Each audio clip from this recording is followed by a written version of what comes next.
Screen Team Media. I play Aaron in the film, who is Eddie's assistant, who's kind of put upon and mistreated a little bit. But I mean, not in like a very mean way, just sort of an, slightly abusive assistant relationship. Aaron is extremely nervous and anxious and sort of always waiting for like another shoe to drop, just he's very jittery.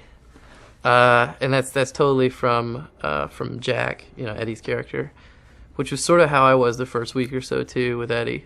I was sort of just like, a little nervous. Thought I might throw up the first day, but it's been good. I'm not nearly as nervous as Aaron anymore.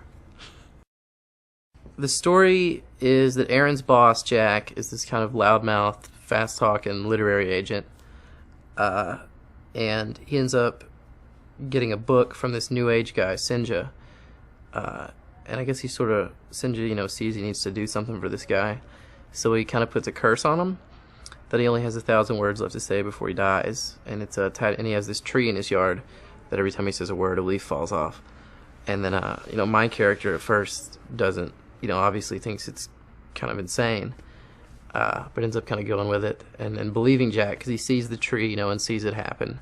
So then he goes about trying to help Jack not die, and save his job and his marriage and life and everything.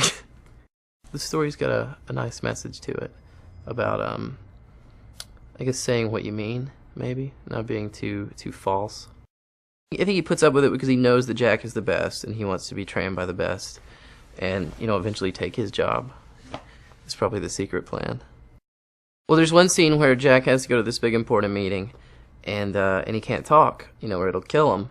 So I end up doing all the talking and try to, kind of do my version of what I think Jack would say and behave. And it's a total disaster because even though I can sort of imitate like his style, I still have none of his knowledge, and I end up just looking like a moron. I don't think Aaron ever stops long enough to think why it's happening to Jack. I think he just sort of is trying to. He's just so used to doing whatever Jack says and helping Jack and being right there that he just sort of goes with it. I don't think he has enough time to like analyze it, I mean, I think he's aware it's from Sinja, but I don't think he's really thought it through on like a moral level why this would happen to Jack, because my character doesn't learn anything at the end.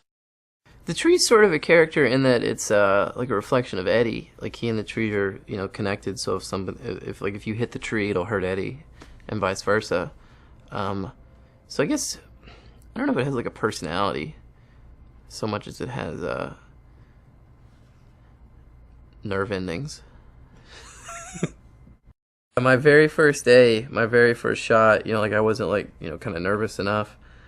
We have to do this scene where I'm on the phone and Jack is calling to see if when he says words, leaves will fall. And it's like he says something, he's like, check it now, and 3 leaves fall, and I'm supposed to catch one of them. And I don't know if you ever tried to catch a leaf. And this was up on Mulholland, so it's really windy. It's nearly impossible. It's been great working with Eddie because Eddie and Brian, the director, both seem really open to improv. Eddie does different stuff every take, so it's been fun just trying to keep up with him. Because I feel like it sort of probably makes me better. Raise my game a little bit, just trying to be in be funny in a scene that he's in. Allison is so great. I was actually a huge fan of The West Wing. So it was really cool to work with her. And then she's been so sweet, and she's funny, and, she cracked me up about 3 times today. Made me break during takes.